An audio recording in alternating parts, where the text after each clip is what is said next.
Duond bura mar KANU yudo ng'ikruok bang' Doho ng'ado ni kar romo mar KICC en mwandu mar piny owacho. Mabiro bang' jang'ad bura Jacqueline Mongenyi nyoito kucha bura manochwal e Doho gi duond bura mar KANU mane dwaro mondo mi Doho yang lowo mogere kar romo mar KICC kaka mwandu mar duond bura mar KICC.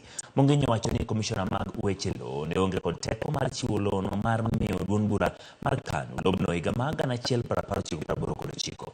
Doho wito kucho oboke momi KANU kaka wuon lobno kowacho ni nochiwe e yor mibadhi kowacho ni limbe wuon e wuon lobno.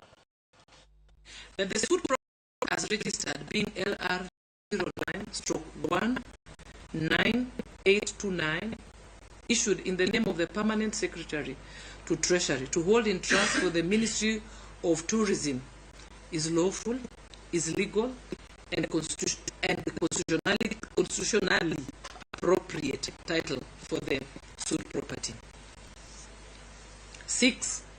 A declaration is hereby issued that the Ministry of Tourism is the lawful owner of the suit land LR 209/19829 and the first respondent's registration of LR 209/1157 is unlawful, illegal, and is unconstitutional.